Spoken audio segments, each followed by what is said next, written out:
é a ação de improbidade administrativa, né? A ação de improbidade administrativa que não existia com essa denominação nem no formato que nós temos hoje na Constituição de 88 e na regulamentação que houve através da Lei 8432. Bom, primeiro, por que é que foi criada a ação de improbidade administrativa, então, que até 88 não existia?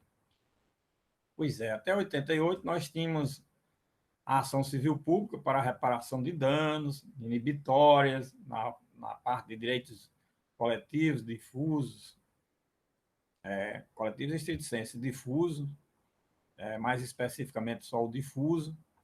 Né? Tínhamos a ação popular para a reparação do dano, para nulidade do ato administrativo, anulabilidade. Tínhamos ainda o efeito condenatório de obrigação de pagar a indenização, mas, acima de tudo, o efeito inibitório, o efeito desconstitutivo do negócio jurídico. Ou seja, nós tínhamos ações no sentido e nos efeitos clássicos de um processo, reparação do dano, nulidade, efeito desconstitutivo, obrigação de fazer e não fazer, lá na ação civil pública, não é isso? E aí, evoluímos na Constituição de 88 para um outro campo, porém agora sancionatório. Já tínhamos o reparatório, a obrigação de fazer e não fazer, entrega de coisa, inibitório, por aí afora. Estava faltando, no âmbito civil, uma ação judicial. Porque como era a questão das responsabilidades antes da Constituição de 88? As responsabilidades eram responsabilidade civil, a reparação do dano. Responsabilidade administrativa, única e exclusivamente através de um processo administrativo. Então, nós tínhamos, por exemplo, com relação ao agente público, a responsabilidade apurável através de um processo administrativo. Se não fosse sancionado nesse processo administrativo, só restava uma outra forma, que era uma forma penal, a responsabilidade penal. Essa responsabilidade penal só existia se o fato se constituísse em crime. Se o fato não se constituísse em crime, então não existia outra forma de responsabilidade através de um processo judicial no campo que se chama, denomina civil. Então, tinha mais ou menos essa lacuna aí na ordem jurídica. Foi o que o Constituinte veio a atender, né? Essa lacuna que diz respeito ao quê? A possibilidade do poder público ter o processo administrativo, como já tinha, certo? Porém, afora o processo administrativo, poder sancionar o agente público através de um processo judicial que fosse além da responsabilidade civil, que fosse além da reparação do dano causado ao erário. Bom, por isso, nós tivemos, diante dessa estrutura que existia, na minha concepção, nós vamos falar isso mais à frente, foi criada uma outra espécie de responsabilidade. A responsabilidade por ato de improbidade administrativa.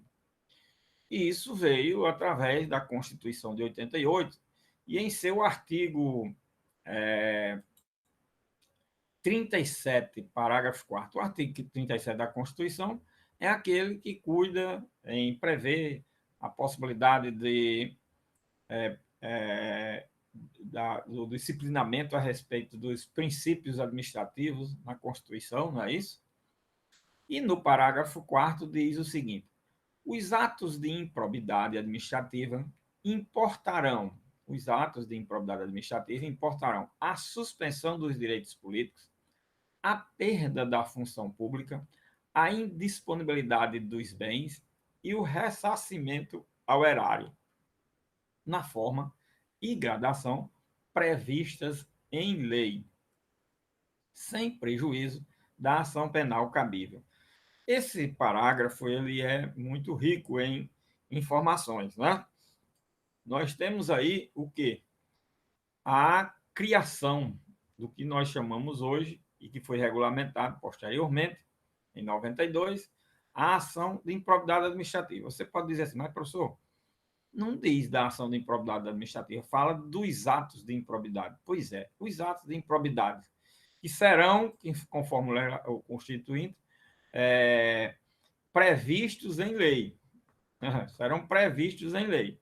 Previstos em lei está indicando o quê? Que seja disciplinada a matéria pelo legislador. O Constituinte está dando ao legislador a regulamentação total da matéria. Está aqui criado uma espécie de ação. Por que uma espécie de ação? Porque diz sem prejuízo da ação penal cabível. Olha aí. É uma outra responsabilidade que está sendo imputada a alguém, certo? Sem prejuízo da responsabilidade penal, sem prejuízo da responsabilidade civil, sem prejuízo da responsabilidade administrativa, porque administrativa nem se fala, porque administrativa é num processo administrativo. A responsabilidade penal no processo penal, certo? E a responsabilidade civil através da ação civil de reparação de dano, tá? Por aí. Então, o legislador estava dizendo, os atos de improbidade que serão previstos em lei, certo? E que não podem ser cumulados com a responsabilidade penal, porque não há prejuízo para a ação penal, então vai ser atos de improbidade previstos em uma lei especial que diga respeito a uma ação que pode ter a responsabilidade fora a responsabilidade penal, ou de forma cumulativa com a responsabilidade penal. Esse aqui é o sentido do parágrafo 4º do artigo 37 da Constituição, nessa primeira leitura que a gente está fazendo, tá certo? Agora, o Constituinte disse o seguinte, nesta ação, você pode colocar as sanções na forma de gradação previstas na própria lei, que quiserem. Agora, não pode existir, aliás, deixar de existir, não pode deixar de existir 4 sanções que eu vou, de antemão, já deixar como obrigatoriedade de inserir no texto legal essas sanções. E quais são as sanções? Exatamente essas em que o Constituinte diz. Esses atos de improbidade, eles importarão, ou seja, terão como consequência, olha, o resultado da sentença implicará, terá como efeito a suspensão dos direitos políticos, a perda da função pública, a indisponibilidade dos bens. Esse Instituto da Indisponibilidade dos Bens aqui, eu vou explicar melhor mais lá na frente, que não é indisponibilidade dos bens. Aqui, na verdade, é perda dos bens também, certo? Aqui eu vou explicar depois porque ficou essa expressão, indisponibilidade dos bens. E o ressarcimento ao erário. Então, aqui são 4 espécies de sanções que devem existir na improbidade administrativa, tá vendo? Nesta nova ação que vai ser regulamentada para disciplinar a ação de improbidade administrativa. Então, este foi exatamente do espírito do Constituinte naquele momento histórico. Agora fica com o legislador o restante da regulamentação da matéria, e tudo que possa ser objeto de lei ordinária pode ser objeto de disciplinamento nessa lei. Então, o legislador deixou aí todos esses indicativos para ser constituinte, o legislador constituinte, deixou todos esses indicativos para serem utilizados exatamente pelo legislador ordinário.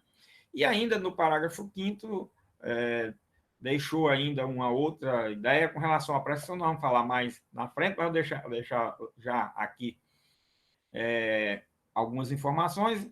A lei estabelecerá os prazos, ainda falando da lei, ó, de prescrição para ilícitos praticados por qualquer agente, servidor ou não. Quer dizer, os atos praticados pelos agentes que ensejem qualquer ilicitude, eles têm um prazo prescricional para ser buscado a sua sanção, reparação, o que for. Agora, ressalvou o quê? as respectivas ações de ressarcimento, ou seja, os atos praticados por um agente público que se considerarem como ilícitos e com relação a outros efeitos que a decisão possa ter, eles prescrevem em 5 anos. A gente vai ver que é 5 anos, mas aqui, eles têm prazo prescricional, vamos ver que é 5 anos. Agora, ressalva-se o ressarcimento dos danos que forem causados ao poder público. Então, ficou como impossibilidade de prescrição o ressarcimento de danos causados ao poder público quando resultem de ações ou de ilícitos que se consubstanciem, no caso aqui, no mínimo, que se consubstanciem como atos de improbidade. Essa matéria já foi enfrentada pelo Supremo Tribunal Federal, que agora, em 2020, eu acho, veio fazer a leitura, do final de 2019 para 2020, veio fazer a leitura desse parágrafo e ressalvou as hipóteses de ressarcimento de dano quando resultante de atos de improbidade. Mas eu vou falar mais isso lá na frente, tá certo? E é só para deixar essa ideia por enquanto. Temos que aprofundar mais um pouco para ter uma visão mais completa. Muito bem, nós temos aí o quê?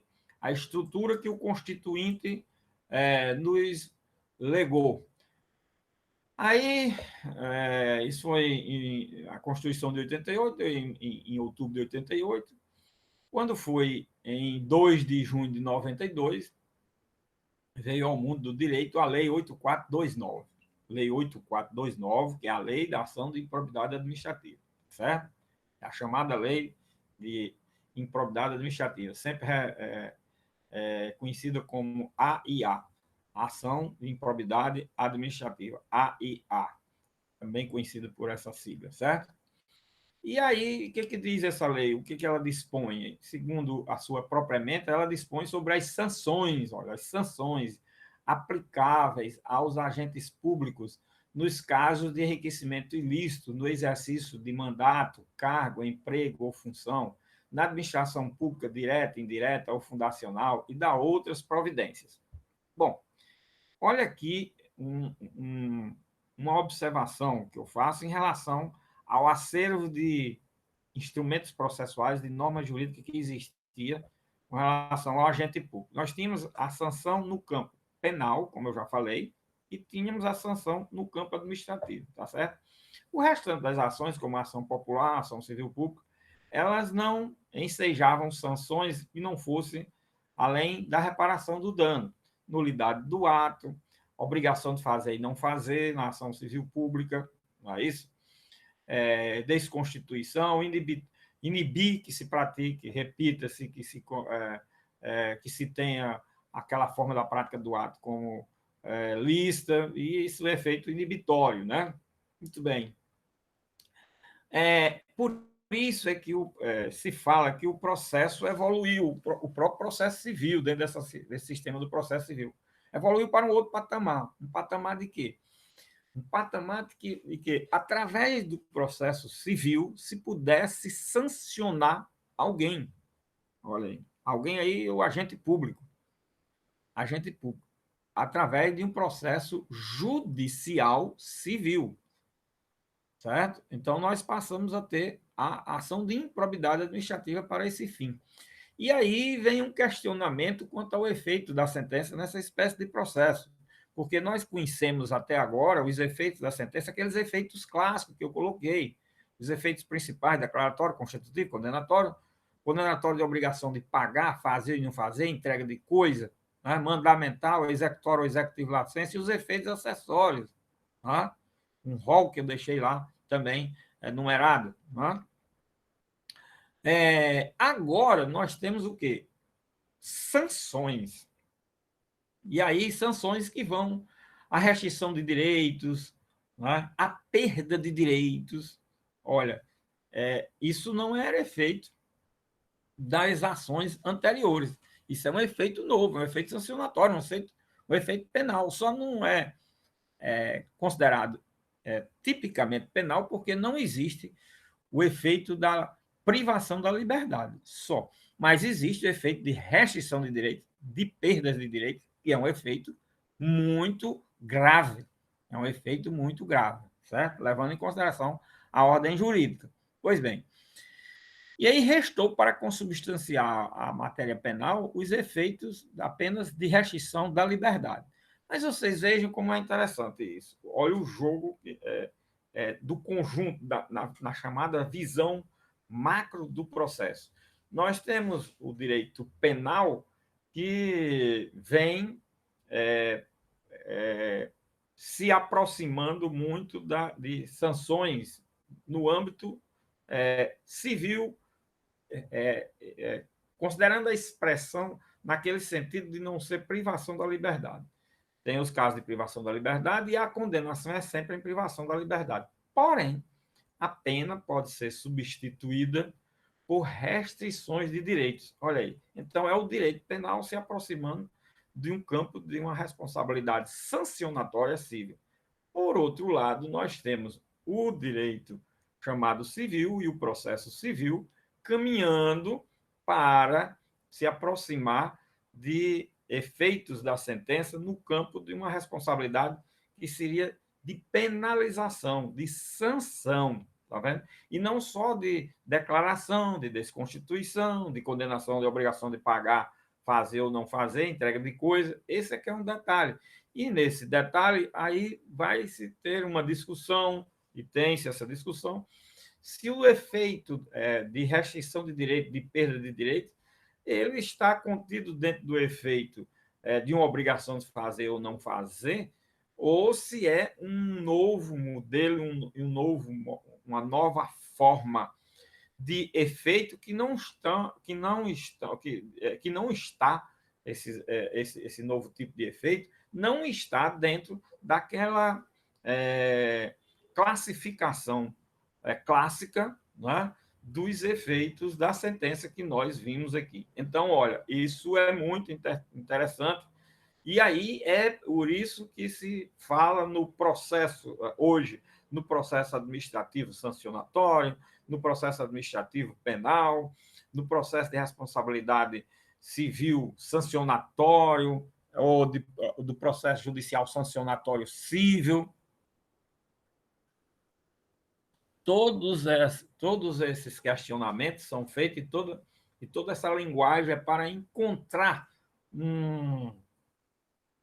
uma adequada colocação desse novo modelo dentro do sistema da ordem jurídica vigente no país. Tá certo? Mas uma coisa é certa: as ações clássicas que nós conhecemos e as ações coletivas estudadas até agora, os processos coletivos do Código do Consumidor, a ação civil pública, a ação popular, que nós já vimos, elas se inserem sempre nos efeitos da sentença.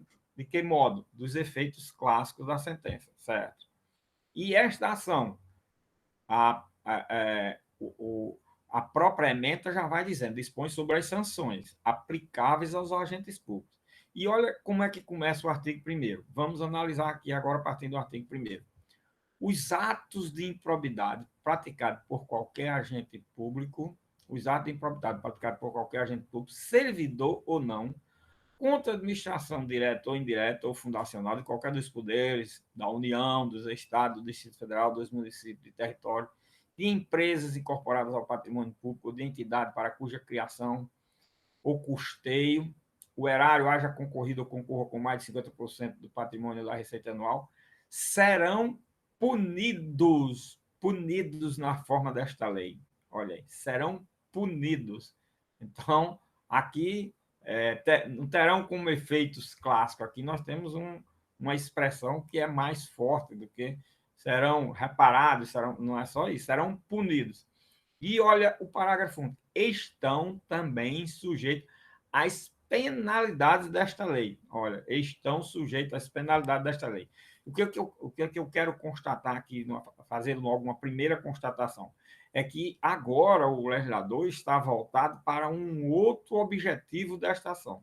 Não é o objetivo de reparar, não é o objetivo de fazer cessar inibitório, não é o objetivo de desconstituir o negócio jurídico, não é um fazer ou não fazer algo, é mais do que isso, é penalizar alguém. E quem é esse alguém? Bom, o alguém aqui são muitos alguém. Nós vamos ver. Primeiro, o agente público, servidor ou não.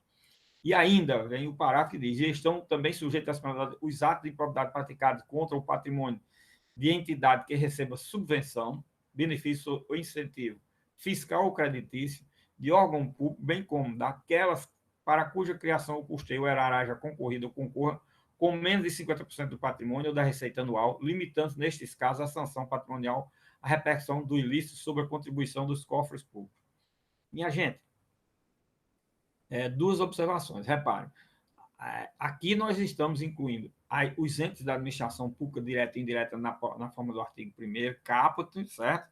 E depois, no parágrafo, entes da administração pública indireta, como sociedade de economia mista, mas entes privados, entidades privadas, tá certo? Basta que ela receba, essas entidades, subvenção, benefício ou incentivo fiscal, ou de qualquer forma tenha sido beneficiado com valores, com convênios, com isso, com contratos, etc., do poder público, do patrimônio público.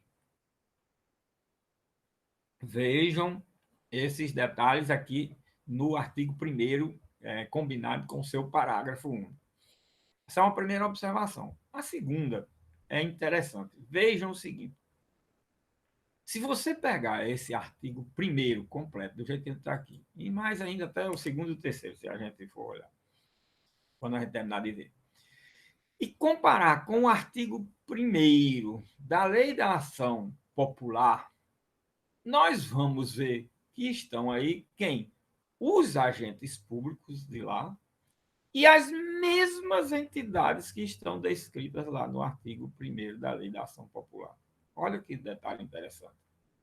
Agora, então, professor, olha, a ação de improbidade é a mesma coisa com relação aos sujeitos da ação popular. Sim. Agora, os efeitos da sentença, olha, o objeto quanto ao resultado e o objetivo dessa ação é diferente. A finalidade aqui é sancionar. Lá é só reparar. Aqui tem reparação também. A reparação aqui não significa... A reparação repetida aí não significa que tem que reparar tantas vezes quantas ações existirem.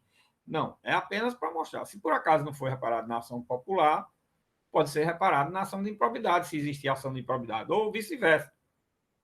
Quanto à reparação, se não foi incluída na improbidade e já existe uma popular, então já foi reparado o dano.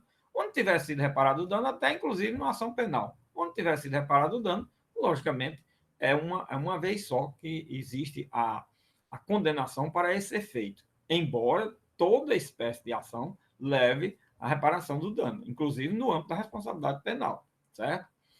E no âmbito da responsabilidade administrativa, não existe a reparação, porém existe a apuração e será remetida para efeito de reparação no campo da responsabilidade civil, de um processo civil, ou de cobrança, ou de execução, etc, etc. Nós vamos ver esses detalhes mais na frente, nós vamos ver nessa e em outras ações esse novo perfil com relação ao efeito condenatório nessas ações sancionatórias, certo? Olha aí. Então, o efeito aqui, a questão é do efeito da sentença, a questão é da finalidade a que se presta essa nova ação, diferente da finalidade a que se presta a ação popular. Porém, quem será sancionado aqui são as mesmas pessoas que sofrem as consequências de uma ação popular. E também os que atuem e que se configura as hipóteses das mesmas entidades de direito público e de direito privado, certo? As mesmas entidades. Então, esse detalhe é muito importante, interessante, para a gente fazer aí a distinção. Eu olhando nesse artigo 1º da ação da improbidade, ele não tem diferença da ação popular, não. A diferença que possa existir aí é com relação à estrutura da organização administrativa que existia na época. Hoje é mais completa, tem mais tipos de entidades e de órgãos e entidades da administração indireta. O que existe é uma linguagem apenas adaptando a estrutura da organização do Estado naquele momento histórico, em 65, e outra agora, em outro momento histórico, que é em 92, quase 30 anos depois, né? Então, é bem diferente. Se olharmos ainda hoje, em 2021, com mais outros 27 anos a mais, 29, sei lá, da ação de improbidade para cá, já vai para 30, né? 29 anos já vai a ação de improbidade administrativa, né? Então, nós vamos marchando. Aliás, completou agora 29 anos, que é de junho a lei, né? Foi exatamente completado 29 anos, né? Da lei, dessa lei. E da ação popular, nós já vamos aí com mais de 50 anos, 60 anos. Olha aí. Então, lógico que há um aperfeiçoamento, esse artigo primeiro aí, da lei da ação de improbidade, ele está muito mais bem redigido e mais escorreito, e configurando melhor a estrutura organizacional do Estado no momento atual, mas adaptando a linguagem e as situações daquela época são as mesmas.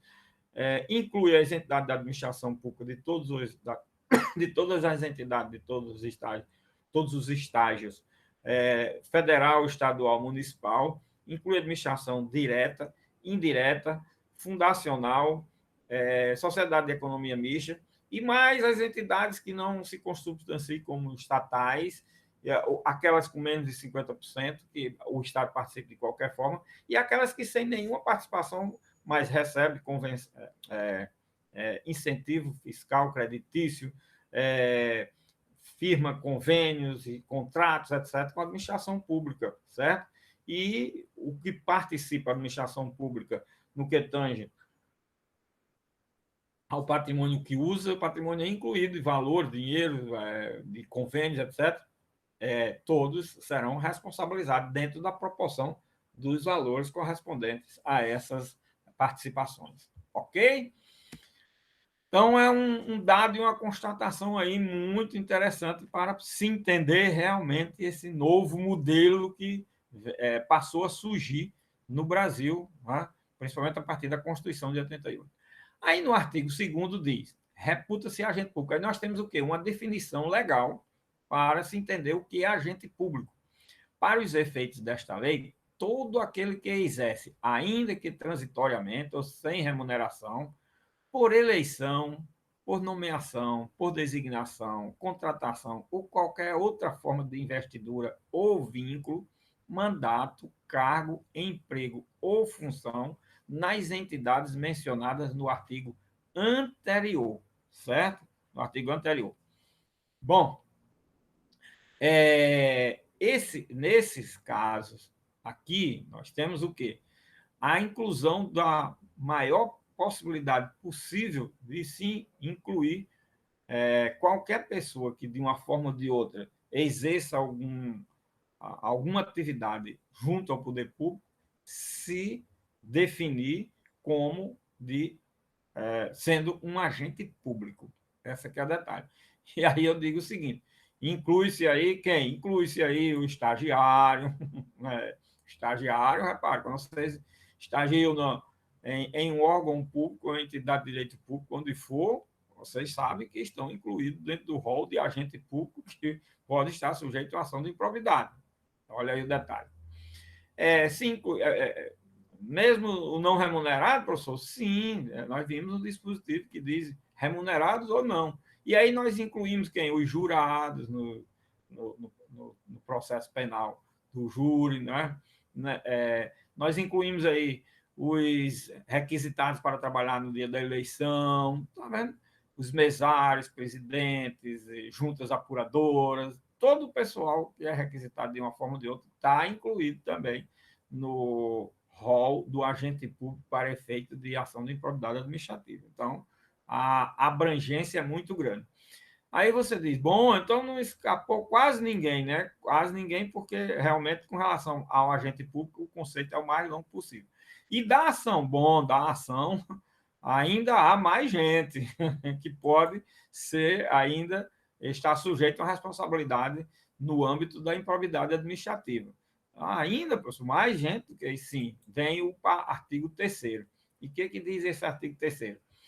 As disposições desta lei são aplicáveis no que couber aquele que, mesmo não sendo agente público, olha aí, fugiu agente, da condição de agente público, isso dentro de um conceito o mais abrangente possível, como nós vimos no artigo 2º, né?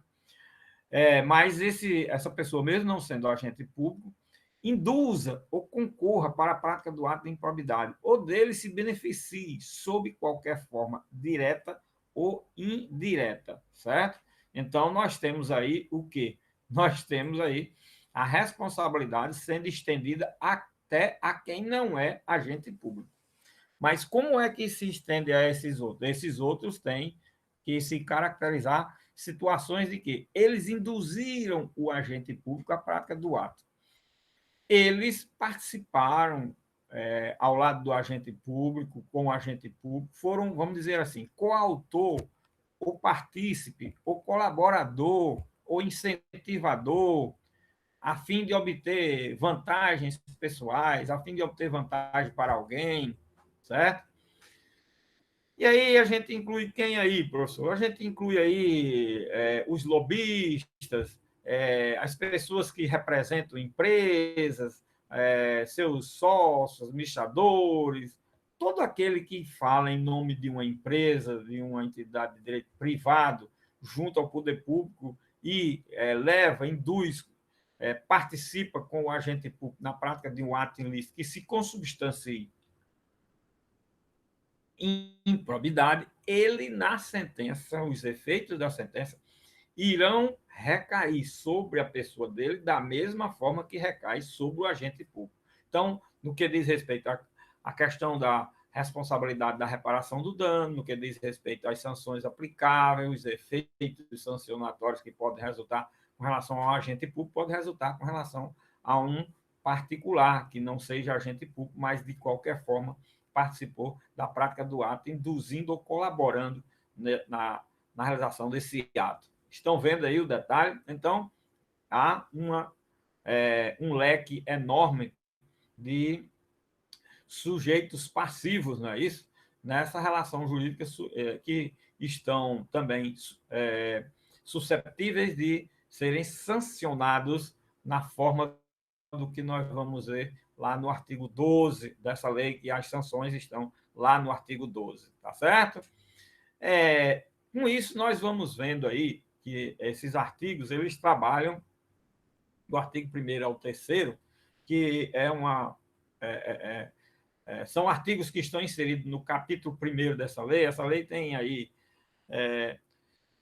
uns 8 capítulos divididos em vários temas. O primeiro tema, o capítulo 1, são as disposições gerais que nós estamos trabalhando. Nessas disposições gerais, nós temos aí esses 3 artigos. Primeiro, exatamente sobre o sujeito dessa ação, não é? Os sujeitos da ação. O sujeito no campo da visão do sujeito passivo, do polo passivo da demanda, certo? Sujeito passivo da demanda, e mais aqueles que sofreram a lesão, que são as entidades de direito público, os órgãos de administração pública direta e indireta, da União, Estado e Municípios, e mais aqueles da administração indireta e aqueles privados que tenham, de qualquer forma, recebido, sendo beneficiado com alguma parte do patrimônio do poder público, certo? Então, nós temos sujeitos passivos e sujeitos que sofrem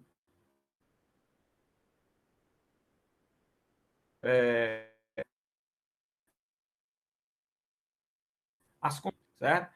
Além de outros sujeitos que surgem daí em razão da leitura do dispositivo, não estão expressos, mas com relação a quem é o titular do direito. Quem é o titular do direito que viola o direito, um ato administrativo,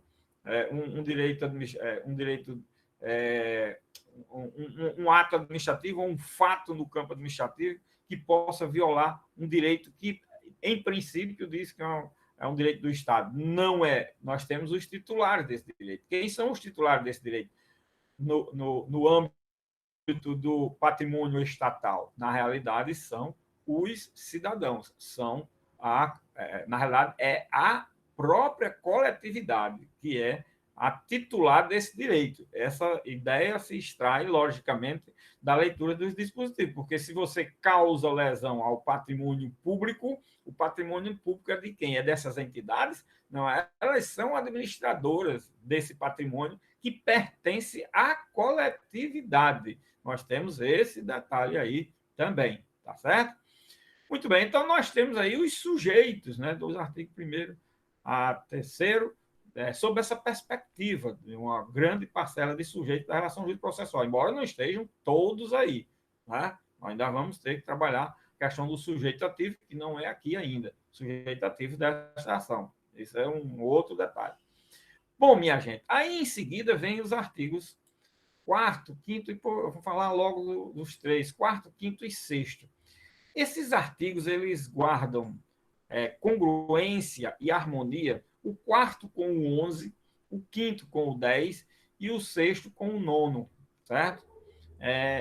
Estão invertidos. Ele deveria ser o artigo 6º, deveria ser o artigo 4º, o artigo 5º no seu lugar, e o artigo 4º deveria ser o 6º. É interessante aqui. Aí vem aquela história, olha, mas por que o legislador não sistematizou de forma completa, direitinho, bem já organizado? Ah, minha gente, é assim. Olha, o legislador ele não coloca as coisas com a sistematização que a matéria exige. Não. Ele mais ou menos indica, né? Quem é que tem que fazer esse papel? Ah, quem tem que fazer esse papel é o jurista, é o intérprete, o aplicador, é o professor, é o aluno, e depois de aluno, você fica sendo cientista da matéria, e é você o especialista, e é você o responsável, é você a autoridade que está incumbida de fazer essa sistematização. Por isso que eu já estou indicando aqui, o artigo 4º ele combina com o artigo 11. Por quê? Porque o artigo 11 é o que prevê a improbidade por violação aos princípios da administração, e indica lá no artigo 11 essa possibilidade, certo? O artigo 5º, ele indica as hipóteses de improbidade por lesão ao patrimônio público, certo? E o artigo 6º, ele indica a possibilidade de atos de improbidade que estão definidos no artigo 9º, certo? Como de enriquecimento ilícito, como obtenção de vantagens de forma ilícita, certo? O artigo 10, que define as hipóteses de improbidade que causam lesão ao patrimônio público, certo? E se vocês olharem aqui, olha, veja como dá essa classificação bem correta. Olha, artigo 4º. Os agentes públicos de qualquer nível e hierarquia são obrigados a velar pela estrita observância dos princípios de legalidade, impessoalidade, moralidade e publicidade no trato dos assuntos que eles são afetos. Artigo 5º. Ocorrendo lesão ao patrimônio público por ação ou omissão, dolosa ou culposa, olha, do agente ou de terceiro, dar-se-á o integral ressarcimento do dano. E artigo 6º, no caso de enriquecimento ilícito, perderá o agente público ou terceiro beneficiário os bens ou valores acrescidos ao seu patrimônio. Se você pegar esses artigos, vamos ver aqui o artigo 9º, só a cabeça do artigo, cada um. Artigo 9º, constitui ato de improbidade administrativa, importando enriquecimento ilícito, a oferir qualquer tipo de vantagem patrimonial indevida em razão do exercício do cargo, mandato, função, emprego ou atividade nas entidades mencionadas no artigo 1º, todas aquelas entidades, tá vendo? Desta lei, e notadamente, aí vem definir quais são os atos de improbidade por enriquecimento ilícito, né? Aí, se você olhar o artigo 6º, ele diz exatamente isso, a se constituir ato de improbidade aqueles que levam a se configurar um enriquecimento ilícito. E se você pegar o artigo 10, né, constitui ato de improbidade que causa lesão ao erário. Você veja que é o que diz lá o artigo 5º. Qualquer que seja ao erário qualquer ação ou omissão, dolosa ou culposa. Está vendo? Está lá no artigo 5º. Quem seja perda patrimonial, desvio, apropriação de qualquer das entidades referidas no artigo 1º desta lei, e depois descreve as situações. E no artigo 11, né, depois de 21 incisos desse artigo 10, né, no artigo 11 nós temos constituir ato de improbidade administrativa, que atenta contra os princípios da administração pública. Qualquer ação ou omissão que viola os deveres de honestidade, imparcialidade, legalidade e lealdade às instituições. Está vendo? Artigo 4º, se você pegar o artigo 4º, ele diz exatamente que os agentes públicos de qualquer nível de hierarquia são obrigados a velar pela estrutura de observância dos princípios da legalidade, pessoalidade, moralidade e publicidade. Está vendo? Então, as congruências desses 3 artigos estão bem constatáveis na leitura que se faz desses outros artigos, 9, 10 e 11. Só que aqui está invertido. Né? Aqui está invertido a ordem. Né? O artigo 4º é o 11, o artigo 5º é o 10 e o artigo 6º é o 9. Se harmoniza dessa forma, dessa maneira. Então, é aquilo que eu falei, é porque as normas postas é apenas um agregado de normas de regulamentação das matérias, elas não são postas no mundo fenomênico de maneira sistematizada, organizada. Não, quem tem que fazer isso é o intérprete, aplicador. Né? Vocês vejam que a norma... as normas são descrições de comportamentos, né? Ou de possíveis comportamentos, que é o dever ser, né? Prescricionais, né? E aí você vai para um autor que é um clássico da nossa literatura jurídica brasileira, né? Que é Lourival Vilanova, As Estruturas Lógicas e o Sistema do Direito Positivo. Né? Lourival Vilanova, esse livro aqui, não sei se está dando para vocês verem aí, certo? Esse livro é um clássico da literatura brasileira. Lourival Vilanova, ao lado de Paulo de Barros de Carvalho, que eu já falei para vocês, indiquei. O primeiro capítulo é exatamente onde Paulo de Barros de Carvalho fala no primeiro capítulo, que uma coisa é você ter uma visão da ciência do direito e a linguagem da ciência do direito, e outra é a linguagem do objeto da ciência do direito, que é o próprio direito. A ordem jurídica posta no curso de Direito Tributário de Paulo Barros Carvalho, no primeiro capítulo, que eu até já li trechos aqui, indiquei e mostrei essa situação. Então, as normas, a linguagem normativa, ela é, primeiro, não só descritiva, ela é prescritiva, é característica da norma. Né? Vocês sabem disso, eu estou aqui só relembrando para vocês verem que tudo que se vê no curso de Direito é importante, é relevante para a gente entender alguma coisa que foi falada lá no início do curso, entender já quando a gente está saindo do curso.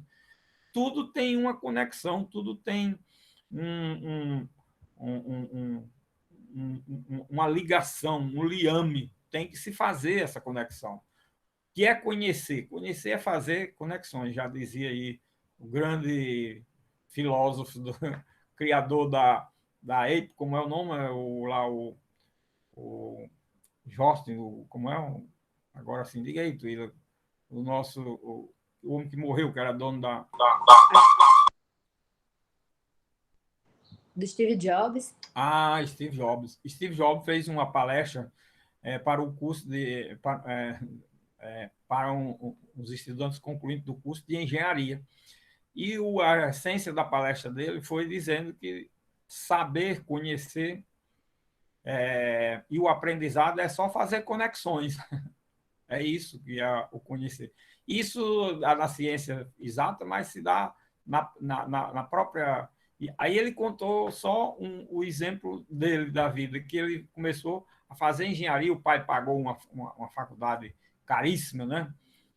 E ele foi para lá e não gostou do curso, abandonou, ficou procurando em cada sala de aula indo assistir outras aulas em outros lugares onde ele estava, para ver se alguma coisa despertava. E nada despertou.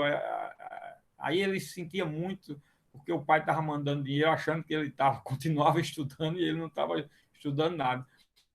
Mas ele, num dia, chegou numa sala de aula e estava vendo uma aula sobre desenho de letras cursivas. Foi a única coisa que chamou a atenção dele. Uma pós-graduação em letras cursivas. Aí ele assistiu uns dias e achou interessante tudo aquilo. Bom, aí depois avisou, mas também não ficou. Aí avisou para o pai que não mandasse mais dinheiro, não, que ele não estava estudando, não estava fazendo curso nenhum. Aí mandou dizer todas as frustrações.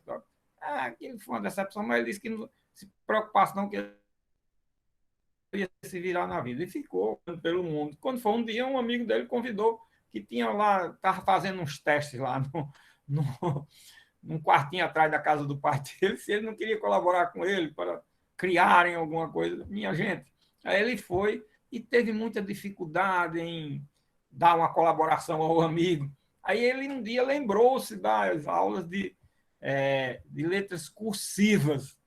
E ao lembrar das aulas de letras cursivas, aquelas poucas que ele assistiu, aí descobriu a forma de criar tudo isso que a gente tem hoje aí. Olha aí, isso daqui nasceu da conexão que ele fez das aulas de. Isso é ele que diz nesse discurso, viu, minha gente? Então, para vocês terem uma ideia, tudo que a gente estudou, para ficar aqui só na nossa área, tudo que se estudou lá na parte geral do direito, minha gente, tudo tem inteira e absoluta integração, conexão com o que se fala hoje, tá certo? Então, olha, eu relembro aqui a vocês, Lorival Villanova, relembro, para ficar numa coisa mais palpável, mais o livro de curso de Direito Tributário de Paulo Barra Carvalho, mas só o primeiro capítulo para ser feito, né? O restante é estudo de Direito Tributário. Mas, pelo menos esse primeiro capítulo, mas quero dizer a vocês que Paulo Barra de Carvalho é um dos grandes responsáveis no Brasil pela preciosidade linguística no direito, né? Pelo preciosismo, pela adequada o entendimento da linguagem e explicação da questão da linguagem, além de outros tantos, e já falei a vocês aqui de outros autores, como um livro de Nino, Carlos Nino, argentino. Nossa, essas são obras que a gente precisa rever, certo? Precisa sempre estar conferindo para poder se entender as dificuldades que o intérprete e aplicador vai ter que ultrapassar. Dificuldades quando a gente não tem o domínio. Depois que a gente tem o domínio, as coisas ficam fáceis de serem entendidas, compreendidas, mas precisam ser constantemente estudadas e renovadas. Aí você diz, mas professor, o senhor aponta tanto erro aí da jurisprudência. A jurisprudência não é construída pelos autores dos votos? Esse aqui é o problema, né? E também não estão se atualizando, né? Preciso estar muito bem atualizado. Esse aqui é o problema. Aí é onde reside o grande problema. E aí vocês é quem são talvez os mais responsáveis, porque se vocês não forem ser os titulares e que precisam ser, e que vão ser muitos titulares, desembargadores, ministros, juízes, promotores, procuradores, o que for, e todos esses são intérpretes de aplicar a lei para os outros, porque todos nós somos intérpretes, mas somos intérpretes para nós mesmos, certo? E apenas para dar alguma explicação ou conversar com outra pessoa para poder se comunicar, certo? Agora, os outros, aqueles que são responsáveis por serem intérprete e aplicador do direito com relação aos direitos dos outros, esses precisam ter uma grande responsabilidade. Vocês precisam ter essa responsabilidade. Segundo, vocês, se forem assessores nesses órgãos, pelo amor de Deus, estudem, saibam em qualquer lugar. E se for um profissional, aí tem que estudar. Não sei quem é que tem que estudar mais, se é o profissional ou se é o responsável por fazer, às vezes, o voto, o parecer, a petição, as razões, e o outro assina. Precisa ter esse problema, certo? E aí precisa ter muita responsabilidade em saber fazer. Tá vendo? Aí é preciso que, já que o outro não vai estudar, então você vai ter que estudar. E você tem que ser uma pessoa atualizada. Não é aquele que joga as coisas só para se desincumbir da sua tarefa. Bom, isso é experiência de 50 e alguns anos dentro só de justiça. Eu tenho toda total liberdade para dizer isso e saber o que é. E ainda diga e aponte. Qualquer um caso que vocês trouxerem, certo? Qualquer um. Não são dos que eu tenho, não, nem vi, não. Qualquer um que vocês indicarem, de qualquer lugar, eu digo como é e onde é que está certo e onde é que está errado. Por quê? Porque é preciso que você esteja sempre atualizado. Eu, como professor, eu tenho talvez essa incumbência de professor me dê mais essa responsabilidade, né? Mas isso é a responsabilidade de todos nós, inclusive o cidadão que quiser ser um cidadão bem informado, independentemente de ser formado em direito, pode até se valer de informações, dados e elementos que também vai e compreender as coisas, certo? Muito bem. Então, o artigo 4º, 5º e 6º é visto sob essa perspectiva aí que nós falamos, né? Aí vem em seguida o artigo 7º, né? Esse artigo 7º aqui é interessante, veja que é aqui na parte das disposições gerais da ação de improbidade administrativa. E aí diz, quando o ato de improbidade causar lesão ao patrimônio público ou ensejar enriquecimento ilícito, caberá à autoridade administrativa responsável pelo inquérito representar o Ministério Público para a indisponibilidade dos bens do indiciado. A indisponibilidade, parágrafo único, né, a que se refere o caput deste artigo, recairá sobre bens que assegurem o integral ressarcimento do dano ou sobre o acréscimo patrimonial resultante do enriquecimento ilícito. Bom, olha aí a história do amontoado de normas. Amontoado de normas. Vem aqui o artigo 1º a 3º, ele fala dos sujeitos, que nós já definimos aí quais os sujeitos, né, do artigo 1º e 3º. O artigo 4º, 5º e 6º, ele toca na parte do objeto da ação, a finalidade dessa ação. Definir, faz uma espécie de classificação, né, das espécies de improbidades, improbidade que viola a norma, improbidade que causa prejuízo, improbidade que leva a um enriquecimento ilícito, certo? E as consequências que devem advir daí. Uma devolve os valores, outra repara o dano, certo? Outra será sancionada por irregularidade na prática do ato. Vejam que esses artigos 4º, 5º e 6º, eles cuidam disso. Então, é bem diferente do artigo 1º a 3º. Agora, vem o artigo 7º, e cria um instituto jurídico dentro das disposições gerais. E vocês vejam, tá um quê? Um amontoado de artigos, do artigo 1º ao artigo 8º aí, que nós vamos ver. Cada artigo ou cada grupo de artigos falando de coisas diferentes. Olha agora o que o artigo 7º faz. Ele trata de uma espécie de cautelar na ação de improbidade administrativa. Olha, é um instituto jurídico novo que ele faz inserir dentro da ação de improbidade administrativa. Tem total e absoluta correlação, mas é um instituto novo. É como vimos, por exemplo, na ação civil pública, lá no artigo 4º, que prevê também a ação cautelar na ação de improbidade civil pública. E nós tínhamos visto, ali nós temos o quê? O artigo 1º, na lei da ação civil pública, estou me referindo aqui.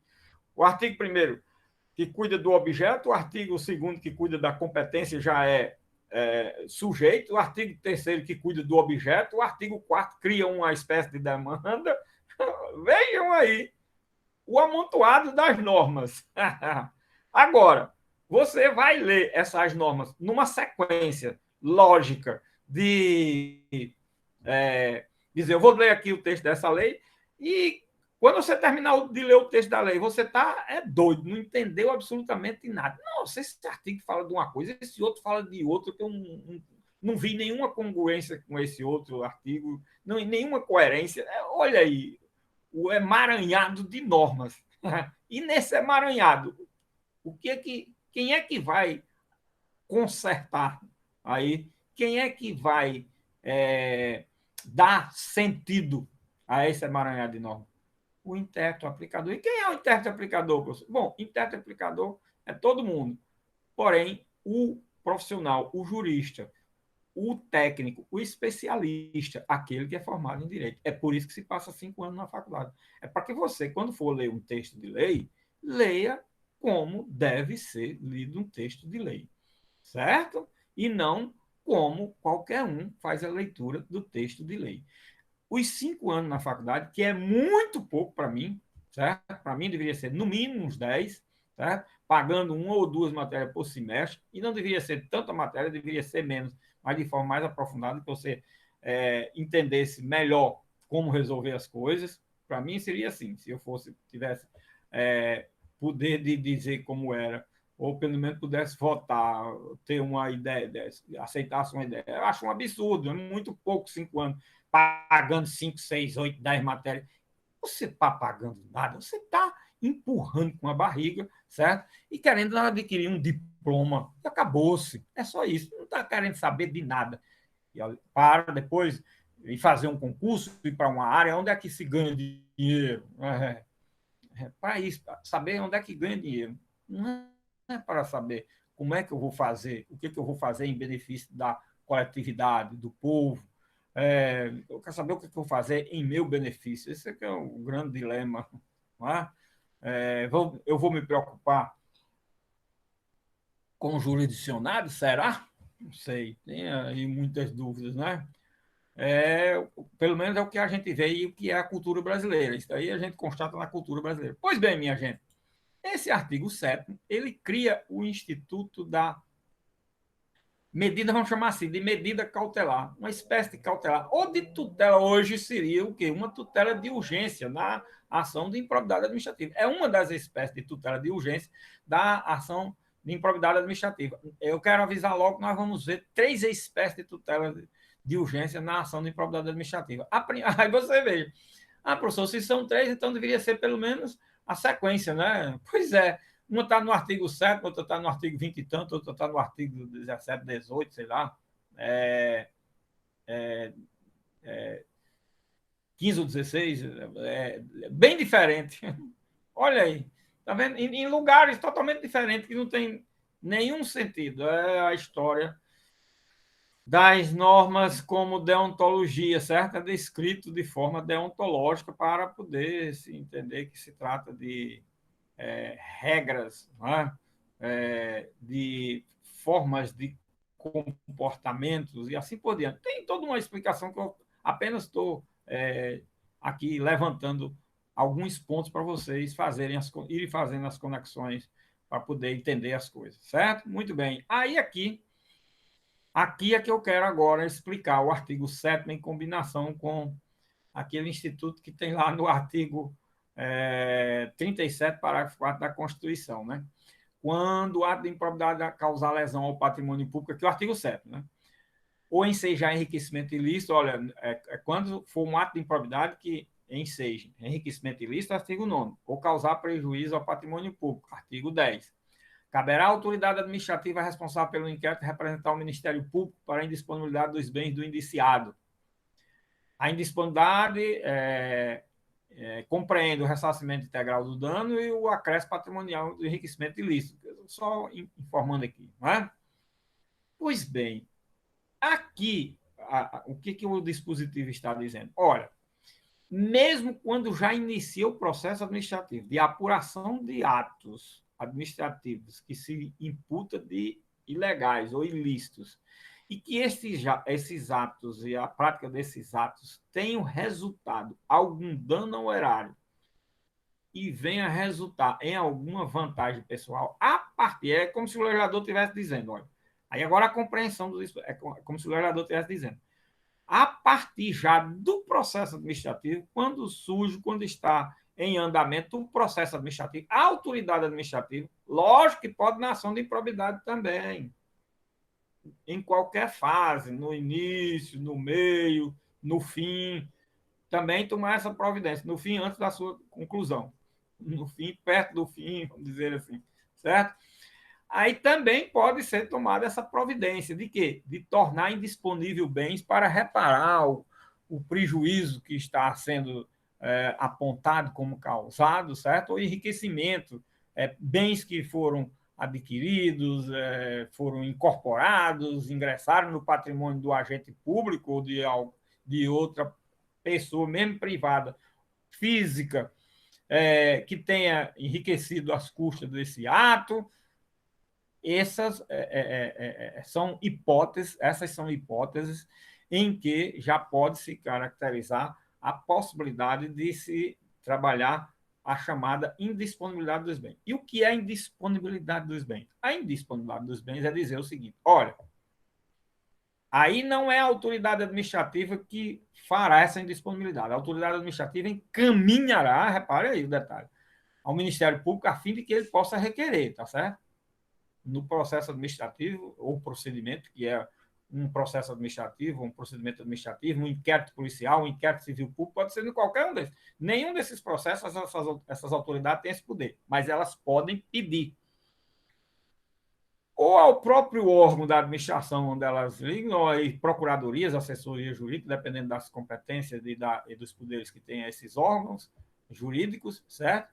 Ou ao Ministério Público para que eles possam requerer a medida cautelar de indisponibilidade dos bens. E o que é indisponibilidade? Olha, o seu patrimônio fica, depois que ele é cientificado, fica indisponível no que tange às possibilidades de você vir a agravar esse patrimônio ou a onerar esse patrimônio, agravar, onerar esse patrimônio ou a alienar esse patrimônio. Você não vai poder nem alienar, nem gravar de ônus esse patrimônio, certo? Mas você é quem vai ficar, você continua administrando esse patrimônio. Dependendo da forma de administração dele, se for negócio, você continua fazendo os negócios, continua preservando esse patrimônio, mas cuidado. Você não pode onerá-lo, nem pode aliená-lo. Essa é a indisponibilidade. Tá certo? Você fica com o patrimônio na administração do patrimônio, mas com esse ônus, tá certo? Isso é indisponibilidade.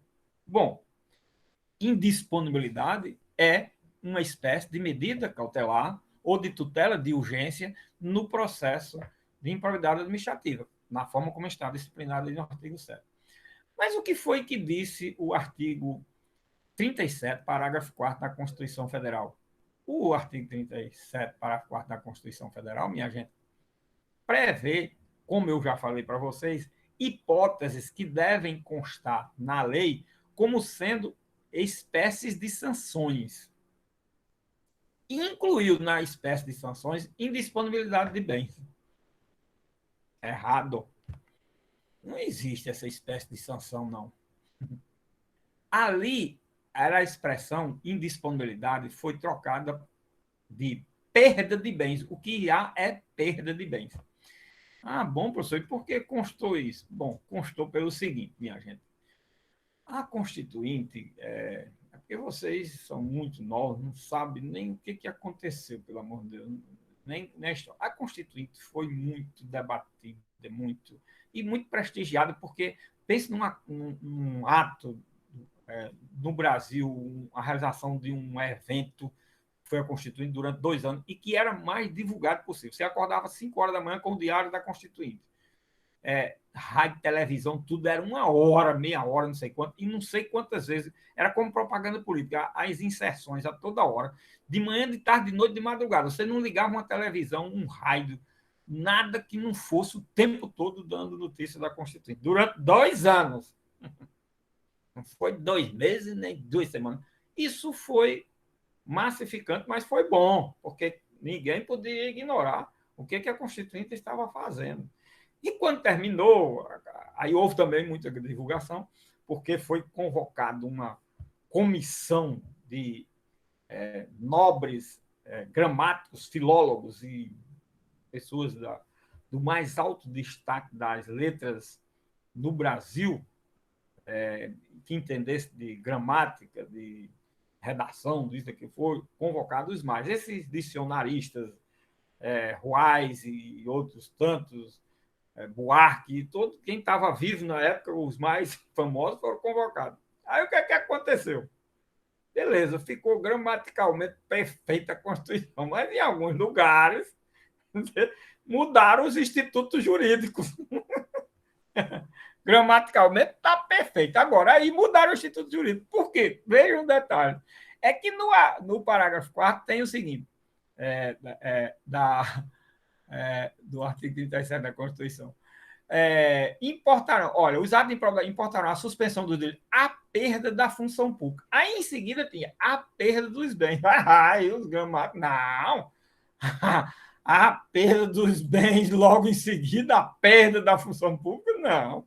Tem que substituir aqui, não pode existir perda duas vezes seguidas aqui na frase. Aí, troca por quê? Indisponibilidade. Olha, gramaticalmente, perda tem mais ou menos a proximidade, o sentido de indisponibilidade. Você perde, você está indisponível.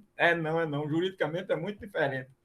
Olha, indisponível você fica para não poder onerar nem alienar, mas você fica no patrimônio e não se desfez, não perdeu ele ainda.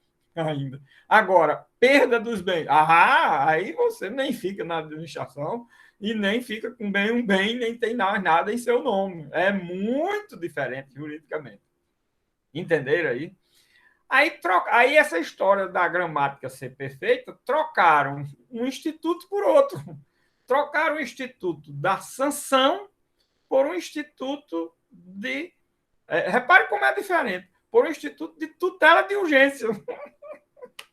Estão vendo aí o que é literalidade da norma, o que é o sentido, e é preciso que a gente entenda as coisas e saiba e conheça os institutos jurídicos para poder exatamente, olha, a linguagem da ciência do direito se adequar à linguagem do legislador.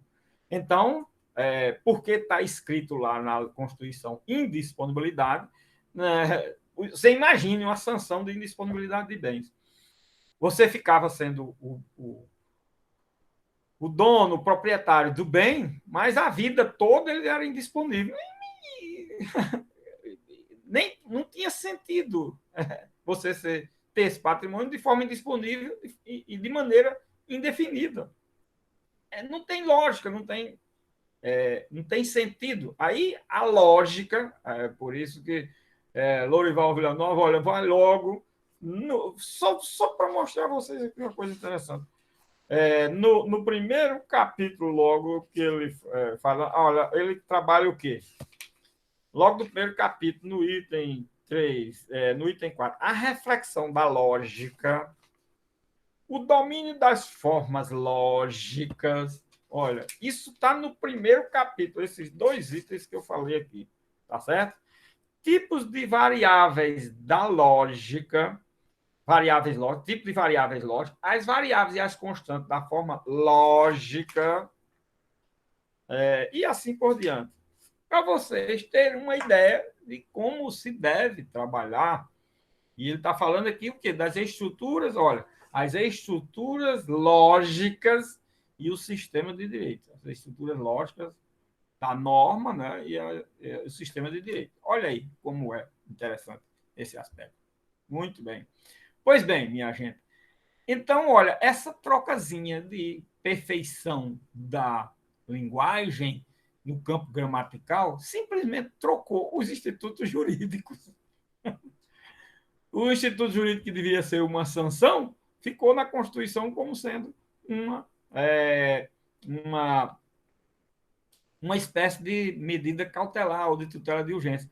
Pois é, se você pegar, por exemplo, aqui, o artigo 12, eu vou só mostrar aqui, professor, além você ter explicado isso, me dê mais. Eu não estou muito convencido de que essa hipótese aí estaria incorreta e que você fez tudo isso. Pois é, se você pegar o artigo 12 da lei, aí diz, 12, o inciso 1 e 2, falando disso, mas só aqui no inciso 1 logo. Na hipótese do artigo 9, as sanções aplicáveis são a perda dos bens ou valores acrescidos licitamente ao patrimônio, certo? Então, tem perda dos bens e logo em seguida vem perda da função pública. O legislador aqui não foi buscar gramáticos para fazer a correção, pode olhar que no texto da lei tem as duas perdas seguidas, a perda dos bens e a perda da função pública, porque o que aí é uma sanção com relação à perda de direitos. Então, olha aí, tá vendo? O próprio legislador procura corrigir. Ele corrige de duas formas. Uma, criando a indisponibilidade como um instrumento de tutela de urgência. Segundo, dizendo no artigo 12 que o que há com relação aos bens é a sua perda e não a sua só indisponibilidade. E indisponibilidade do artigo 7 tem um sentido. Perda no artigo 12 tem outro. Olha aí. Estão vendo? São essas coisinhas assim que a gente precisa. Gramaticalmente, você fala, não, professor, mas se você for para gramática, realmente, os dois podem receber o mesmo sentido gramaticalmente. Agora, juridicamente, não. De forma interpretativa, o trabalho que você tem que interpretar a norma, não leva a essa possibilidade que você está trabalhando. Bom, então, eu chamo aí esse artigo 7º, primeiro, de tutela de urgência, com relação a uma medida cautelar, certo? De natureza cautelar, patrimonial no processo de ação de improbidade administrativa. O que nós temos no artigo 7º é isso, tá certo? Então, o que se refere ao artigo 7º não é a indisponibilidade de bens a que se refere o artigo 37, parágrafo 4º da Constituição, não. Lá, né, na realidade, é uma espécie de sanção. E onde é que eu vou encontrar isso, professor? No artigo 12, você vai ver que aquilo que na Constituição está como indisponibilidade de bens, na realidade, quando é sanção para efeito de resultado do processo, após o julgamento, é perda dos bens. Estão vendo aí como são as coisas? Então, olha, a gente tem que trabalhar com muita coisa. A ideia dos conceitos dos institutos jurídicos, a classificação e a sistematização das normas, onde elas estiverem colocadas, você dá o real e verdadeiro sentido que elas devem ter. Esse aqui é o detalhe, minha gente, que precisa se trabalhar o tempo todo. Tá bom? Bom, aí em seguida vem aqui o artigo 8º, né? Esse artigo 8º ainda na parte das disposições gerais. Nessas disposições gerais, outro assunto tratado aqui, que não guarda, assim, sentido lógico de continuidade das normas, mas guarda sentido lógico do Instituto. Todos esses institutos, do artigo 1º ao 8º, eles têm correlação com a ação de improbidade administrativa. Certo? Agora, tem correlações porque se aplicam na ação de improbidade administrativa. Como resultado, como efeitos de uma ação de improbidade administrativa, como objeto de improbidade administrativa, como sujeito de uma ação. Mas, olha, em lugares e com assuntos diversos dentro da ação de improbidade administrativa. Trata de sujeitos, trata de objeto, trata de instituto jurídico, como é um tipo de ação. Veja, cada um dispositivo fala de coisas diferentes, mas só são coisas diferentes que a gente está encaixando dentro de uma sistematização da ciência do direito, certo? No que diz respeito à compreensão, entendimento da matéria.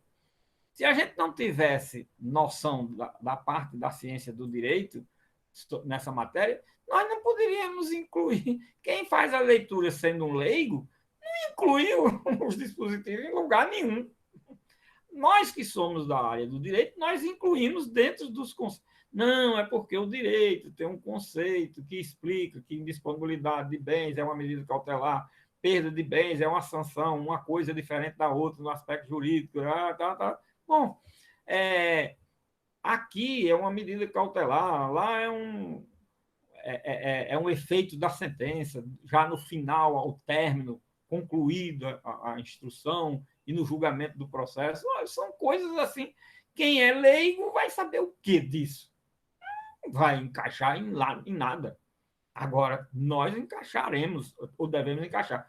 É por isso que eu falo o tempo todo que, quando se trata de uma norma jurídica que versa sobre um dos temas relativos à trilogia dos elementos da demanda, a gente encaixa lá. Quando não estão dentro desses elementos, uma norma jurídica, ela deve estar tratando de outro assunto que pode até existir correlação com aquele tema, mas não está dentro dos elementos da demanda. Aí nós temos elementos da demanda, nós temos o sujeito e o objeto. Mas aí, por exemplo, o artigo 7 não é um elemento da demanda, é uma outra espécie de demanda ou subdemanda que tem dentro do processo da ação de improbidade administrativa, que é a tutela de urgência, com requisitos próprios, com peculiaridades específicas e assim por diante. Vejam como é interessante, não é? Muito bem. Aí o artigo 8º cuida de outra coisa como? Outra coisa que não é o objeto, nem é o sujeito da ação de improbidade administrativa, mas diz respeito à ação de improbidade administrativa naquilo que tange aos efeitos, por exemplo, aqui, artigo 8º, o sucessor daquele que causar lesão ao patrimônio público ou se enriquecer ilicitamente está sujeito às cominações desta lei até o limite do valor da herança. Esse artigo, embora ele tenha sido, para mim, a redação dele não é lá muito boa, mas ele termina por explicar uma coisa que é interessante. É o princípio da não extensão dos efeitos de uma sanção aos herdeiros e sucessores. As sanções, no campo da responsabilidade sancionatória, em direito penal, vocês viram isso. Eu estou só repetindo aqui para vocês relembrarem, mas isso já foi visto. Ela não passa da pessoa, sempre o professor fala, não passa da pessoa do réu, da pessoa do acusado, da pessoa que sofreu a sanção. Não existe a sucessão de sanções, vamos dizer assim. Pois é, esse artigo também diz isso. Ele diz o quê? Que o herdeiro de alguém que sofreu sanções por ato administrativo, na parte patrimonial, certo? Se o herdeiro vier a receber herança e depois se descobrir que era a pessoa descobrir ou vier a ser julgada a ação ou executada já nessa fase, depois de terminado, concluído o inventário, aí os herdeiros receberam a herança da pessoa. Acontece que tem uma ação de improbidade, que agora chegou ao final, está na fase de execução. Cadê o patrimônio do falecido? O espólio dele? Já foi partido. Foi partido? Foi. Chama-se os herdeiros e diz, olha, até o valor, aí vem a história, vocês são responsáveis por pagar a dívida. E há sucessão de dívida? Não. Vocês são responsáveis só até o limite que vocês receberam. Bom, mas essa ação aí, ela está para pagar 100 mil reais. A gente só recebeu de herança 50 mil. Esses 50 mil vocês devolvem. Os outros 50 mil, quem vai pagar? Ninguém. A pessoa morreu, acabou-se. Certo? A sanção era contra ela. Ela morreu, não tem como satisfazer. A parte patrimonial que ficou, eu vou ter que responder. O Estado vai obter. Se já tiver feito o inventário, os herdeiros terão que devolver até o limite. Então, aí é onde entra a questão da não extensão dos efeitos da herança, além da pessoa que foi condenada. Tá certo? Ele só devolve até o limite. Até o limite, porque essa parte não era dele, eles receberam do pai. Ou, sei lá, de quem tinha sido condenado numa ação de improbidade. Tá certo? Então, esse artigo 8º, ele tem esse sentido, tá certo? Mas ele começa a ser redigido, a redação dele leva a você raciocinar pensando que há sucessão na responsabilidade por ato de improbidade. O sucessor daquele que causar lesão ao patrimônio público ou se enriquecer ilicitamente está sujeito às combinações desta lei. Olha aí, o artigo quase todo vai conduzindo você a dizer, nossa, na ação de improbidade, a condenação se estende aos herdeiros. Até aí. Aí vem o finalzinho e salva o artigo. Né? Até o limite do valor da herança. É o finalzinho do artigo que salva o instituto da não extensão dos efeitos condenatórios de um ato ilícito aos sucessores, certo? Essa regra vocês viram lá em direito penal, o professor e outras, pode até ter visto também outras responsabilidades, eu não sei, mas pelo menos no processo penal, processo penal, deve ter existido em algum momento essa informação. Você apenas não ouviu, não estava na hora, perdeu a parte que o professor falou, outros também perderam aqui muito, que é interessante. Olha, estou vendo aqui 27 pessoas, eu estou pensando que tem mais de 40 alunos nessa turma. 27 não, 25, que tem eu e você ainda, né? 25 pessoas, possivelmente a metade da turma. Nesse semestre eu estou impressionado. No outro semestre eu não sei se estavam assistindo, mas ligava todo mundo. Aqui, eu sei que não estão assistindo. Tem no mínimo aí a metade que não está assistindo. Quantos são nessa turma, Twila? Você tem uma ideia aí já? São Não? 45, professor. Então nós temos, olha aí, quase só a metade da turma numa aula síncrona e leva falta todo esse pessoal, viu? 20 pessoas aí lá levando falta hoje. As aulas síncronas, a falta é irreparável. Eu estou avisando, é bom avisar no grupo de novo, viu, Twila? Que é para depois não vir com choradeira para meu lado, tá certo? Então, é interessante isso, você veja, são 25 pessoas, são 20 que está faltando aqui numa aula síncrona. A pessoa deve estar dormindo, não sei, mas todo mundo está trabalhando de 7 horas da manhã, todo mundo, sei lá. E outra coisa, uma aula virtual, você assiste de qualquer lugar, não é? Até andando de ônibus você assiste. Bom, deve estarem assistindo o Jogo do Brasil, é outra coisa. Né? Se não já perdeu, não sei. Mas é interessante aí, mas está levando uma falta. Né? Tudo bem. É interessante esses aspectos para a gente ir vendo aí, depois não virem com reclamação. Tá certo? Estou avisando, estou avisando. Bom, pelo menos quem avisa, amigo, diz o popular das coisas, né? Bom, minha gente, com esse artigo 8º aí, a gente fecha esse primeiro capítulo mostrando aí esse conjunto de normas aí, né? Logo aí, 8 artigos, praticamente cada um tratando de uma coisa, ou grupos de artigos tratando de uma coisa, grupos de artigos tratando de outra, e um artigo ou outro tratando de outro, e assim por diante, certo? Dentro da ação de improbidade administrativa, ou tendo relação com a ação de improbidade administrativa, porém, cada um tendo e guardando o devido e real sentido das coisas, tá bom? Bom, agora nós temos aqui o capítulo, exatamente o capítulo 2. Esse capítulo 2 é onde ele faz aquela... Aí aqui o legislador se encarregou de fazer uma sistematização. Olha, tem horas e tem legislador que faz as coisas de forma mais ou menos lógica. Né? E o que ele fez nesse capítulo 2? Ele definiu os atos de improbidade administrativa, dos atos de improbidade administrativa. E como é que ele fez? Ele fez dividindo em 3 seções. A seção 1, a seção 2 e a seção 3. Na seção 1, ele diz, dos atos de improbidade administrativa, que importa enriquecimento ilícito, certo? Na seção 2, ele coloca dos atos de improbidade administrativa que causam prejuízo ao erário, na seção 2, dos atos de improbidade administrativa que causam prejuízo ao erário, tá certo? E na seção 3, dos atos de improbidade administrativa, que atentam contra os princípios da administração pública, seção 3, né? Na seção 2, tem a seção 2 e a seção 2A. Por quê? Porque foi acrescentado um artigo 10A, incluindo um ato de improbidade nessa hipótese do artigo 10, que nós vamos, quando a gente for estudar, eu vou explicar qual é, não é? Pois bem, então nós temos aqui, olha, o que o legislador fez, uma classificaçãozinha que facilita, né? A leitura, a compreensão. E mais, quando você pega, aí você já tem que ler o artigo 12 e pega o artigo 12 e seus incisos, aí você já vai ver outra coisa nessa classificação. Não é só a classificação, atos de improbidade que importa enriquecimento ilícito, ato de improbidade que importa prejuízo ao erário, ato de improbidade que importa violação aos princípios da administração. Não.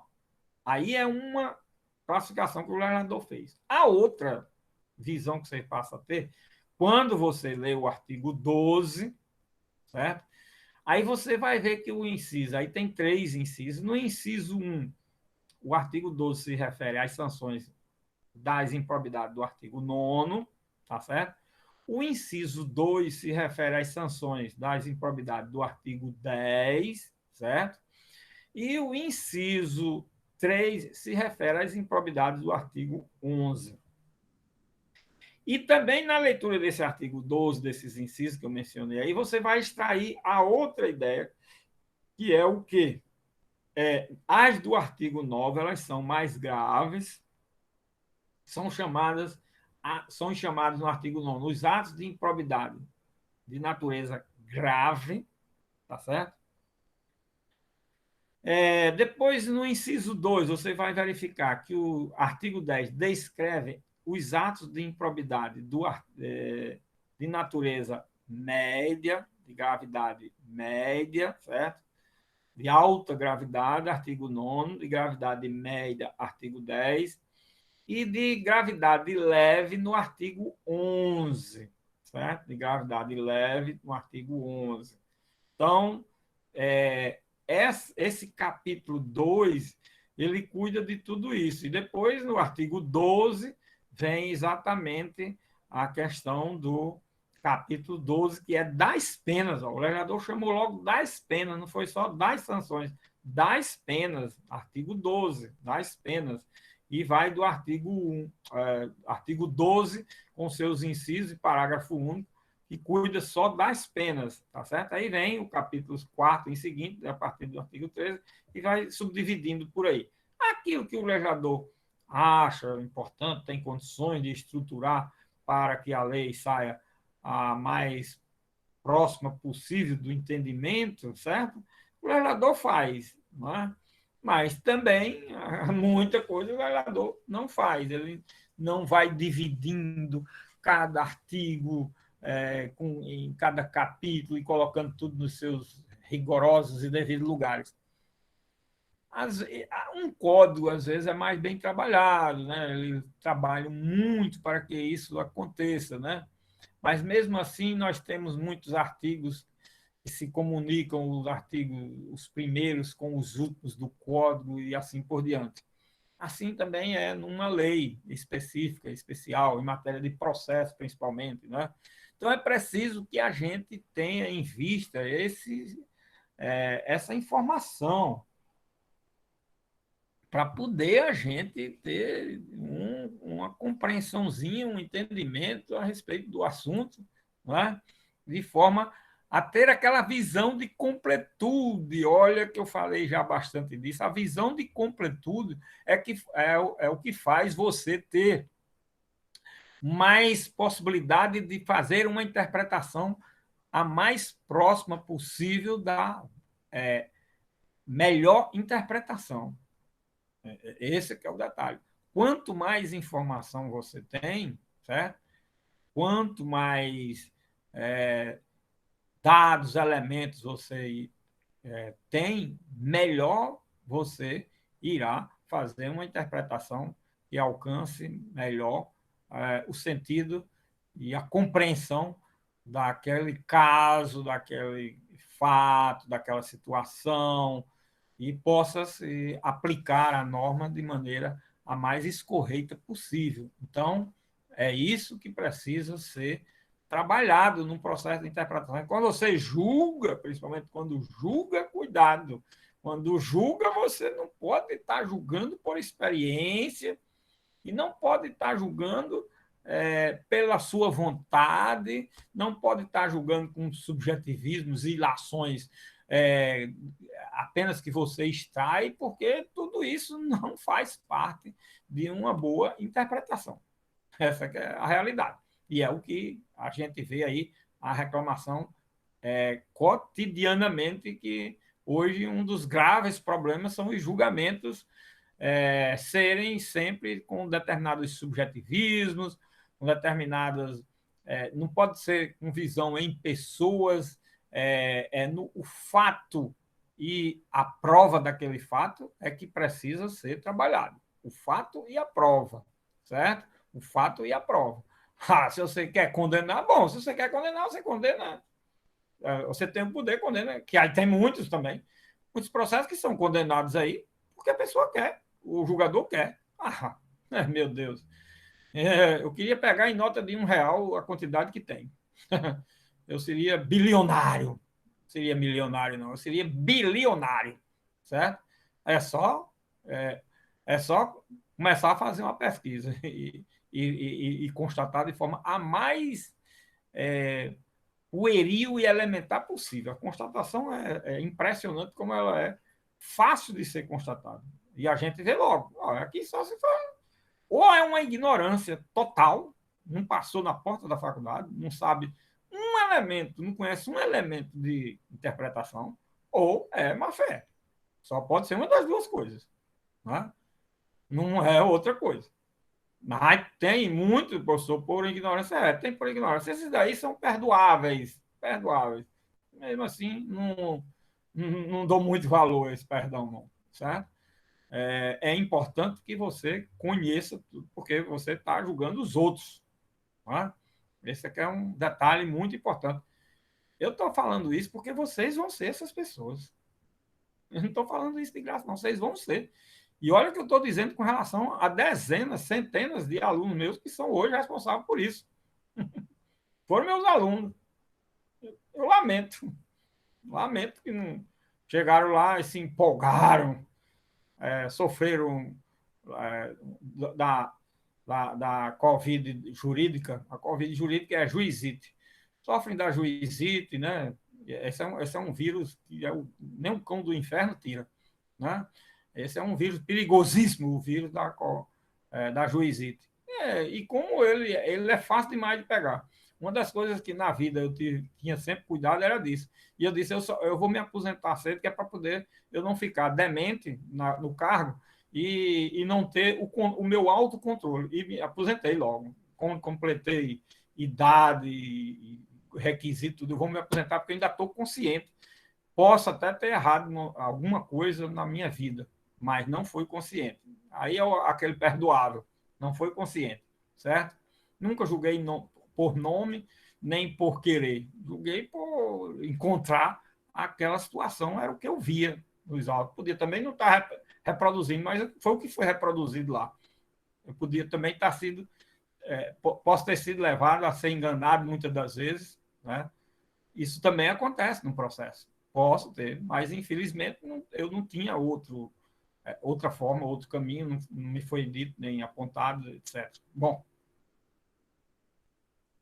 então quando eu falo essas coisas é porque vocês vão ser, eu tenho certeza absoluta.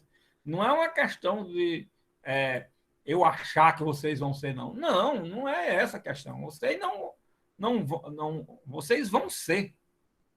Vocês vão ser uma pessoa dessa. Se não for todos, mas muitos vão ser. E se não for juiz, promotor, procurador, vão ser outra coisa, vão ser advogados, vão ser assessores, em qualquer cargo que você tiver, se for cargo do poder público, você vai trabalhar numa assessoria jurídica, numa atividade administrativa. O administrador também interpreta. E como interpreta? Ele não só faz aplicar a norma sem interpretar, não. Ele, para aplicar, ele tem que interpretar. Por que é que existe procuradorias, assessoria jurídica, consultoria? Porque para que é que existe isso na atividade administrativa do administrador? Para que é que existem esses órgãos internos? Para que é? Para isso. Então, ele também trabalha com a interpretação. E quem vai fazer essa interpretação são os juristas, porque esses órgãos que estão lá é para isso. Eu sei que muitos já estão aposentados, nem sabem que passou por essa responsabilidade, mas por incrível que pareça, não é? É isso que eu digo. Será que você está exercendo o cargo consciente disso? Muito bem, minha gente. Então, olha, classificação dos atos de improbidade administrativa quanto ao motivo, um é o enriquecimento ilícito, causa prejuízo, quanto à causa, né? E quanto à gravidade do fato. E aí, no artigo 9º, né, nós temos aqui o primeiro, que vai elencando, né, e dizendo: constitui ato de improbidade administrativa importando enriquecimento ilícito auferir qualquer tipo de vantagem patrimonial indevida em razão do exercício do cargo, mandato, função, emprego ou atividade nas entidades. Olha, as entidades sempre... Repare que na lei da ação popular tinha muito isso, referindo às entidades do artigo 1º, entidade do artigo 1º. Você pega essa lei, tem a mesma coisa, tem sempre os artigos se referindo às entidades do artigo 1º, certo? Desta lei. Então, o que constitui os atos administrativos do artigo 9º? O enriquecimento, sempre aquele ato de improbidade que leva ao enriquecimento ilícito. O que é o enriquecimento ilícito, professor? É alguém auferir alguma vantagem patrimonial indevida, porque a devida você pode oferir vantagem patrimonial, mas é devida. Devida é legal, é lícita, certo? Aqui é ilícita, indevida, certo? E em razão do exercício de cargo. Olha, esse em razão do exercício de cargo é muito importante, porque isso aqui é para fazer o nexo causal em razão do exercício de cargo, em razão do exercício do mandato, em razão do exercício da função, em razão do exercício do emprego, ou em razão de qualquer atividade nas entidades mencionadas no artigo 1º desta lei, certo? Constitui ato de improbidade. Em razão de o nexo causal. Porque se você obtém por um ato ilícito uma vantagem patrimonial que não seja em razão de um cargo, mandato, função, seja em razão de outra circunstância, não é ato de improbidade. Então, primeiro esse nexo que tem que fazer entre a atividade que você exerce, esta atividade está vinculada a uma das entidades do artigo 1º desta lei, certo? E você obter essa vantagem resultante de um ato ilícito e ser uma vantagem indevida. Prestem atenção, esses elementos todos precisam estar presentes, tá certo? Mas só isso é suficiente? Não. Ainda não é suficiente. Isso daqui é para indicar os elementos que compõem a questão da responsabilidade por ato de improbidade por enriquecimento ilícito. É só para caracterizar essa situação, certo? Aí você tem que trabalhar aqui com que espécie de responsabilidade. É uma responsabilidade objetiva ou é uma responsabilidade subjetiva? A responsabilidade aqui é subjetiva. Eu quero dizer logo a vocês o seguinte, que está definido pela jurisprudência unânime, uníssona, sem discrepância, do STJ, que esses artigos 9, 10 e 11, que nós vamos ver aqui a descrição dos atos de improbidade, eles só estão presentes se primeiro existir esses elementos que eu falei aí. Segundo, se existir os elementos objetivos, que os elementos objetivos são exatamente as descrições das situações fáticas possíveis de ocorrer, que são essas que estão nos incisos, tá certo? Terceiro, o elemento subjetivo. O elemento subjetivo é o quê, professor?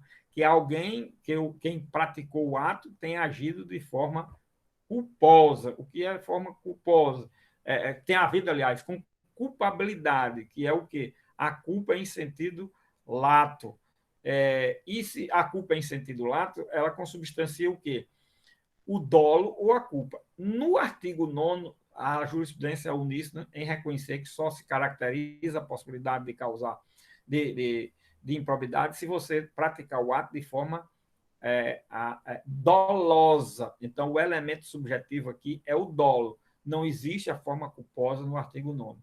Quando se trata do artigo 10, aí sim, nós temos a forma dolosa, culpabilidade de lato sensu completa, o dolo e a culpa. Aí você tem que praticar um daqueles atos do artigo 10 de forma dolosa e de forma culposa, tá certo?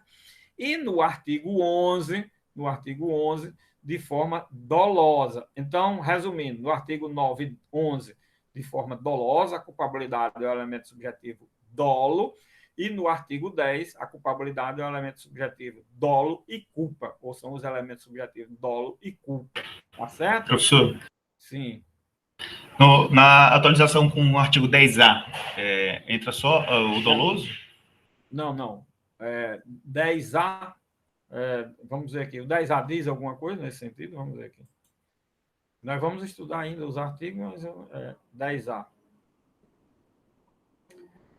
Constitui ato de probidade qualquer ação ou omissão para conceder, aplicar ou manter benefício. Qualquer ação ou omissão para conceder, aplicar ou manter benefício financeiro tributário, contrário ao que dispõe o caput e o artigo tal. Não. Aqui no artigo 10A, certo? Ele não disse que é de forma dolosa ou culposa, certo? Logicamente, vai haver essa discussão, se é de forma dolosa e culposa, ou culposa, né? Ação ou omissão, para conceder ou aplicar ou manter benefício financeiro. Deixa eu ver se no artigo 12 tem alguma coisa com relação a ele, porque tem uma sanção só para ele. Vamos ver aqui. Na hipótese do artigo, a perda da função pública, suspensão dos direitos políticos e benefício tributário concedido. Também não fala, certo? Então, em princípio, seria as duas formas, certo? Dolosa e culposa, porque a forma aqui, dolosa e culposa, é cabível, por quê? Porque é prejuízo ao patrimônio público. Agora, do jeito que você levantou essa questão, pode ser que seja questionada essa hipótese. Porém, eu já afirmo desde já. Estamos no artigo 10, que é dano ao erário. O dano ao erário comporta a culpabilidade em sentido lato, dolo e culpa, certo? Mesmo que o legislador não tenha dito no artigo 10A, mas disse no artigo 10 e está na classificação dos atos de improbidade por lesão ao patrimônio público, certo? Obrigado. Mas é um assunto que precisa realmente ser mais aprofundado, principalmente com relação a esses atos que se consubstanciam nessa lei que está mencionada. Nós vamos voltar a ele, mas talvez ajude mais um pouco, tá bom? Ok, pessoal. Então, olha, a gente fica por aqui a partir da próxima aula, que é segunda-feira. Hoje é sexta, né? Então, segunda-feira, logo cedo, a gente já volta. A gente vai fazer a conexão da sexta de manhã com a segunda de manhã, né?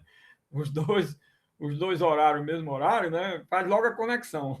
Sexta de manhã conexa com a segunda de manhã, para a gente trabalhar exatamente aí agora a definição do que é um ato de improbidade e possivelmente já os efeitos da sentença no que tange a esses atos de improbidade, ok? Então, até segunda-feira, bom final de semana a todos, até mais, Tuíla. Coração, felicidade, toda a família. Tchau, bom final de semana a todos. Para vocês, até segunda, 7 horas, um jogo ou sem jogo, nós estamos aqui. O jogo é o nosso. Quem está aqui querendo medalha são vocês. Eu sou o técnico que estou só orientando. E ele não pode faltar ao jogo. Pode ser que algum jogador falte, mas o técnico não pode faltar. Então, eu estou aqui às 7 horas para a gente trabalhar, tá certo?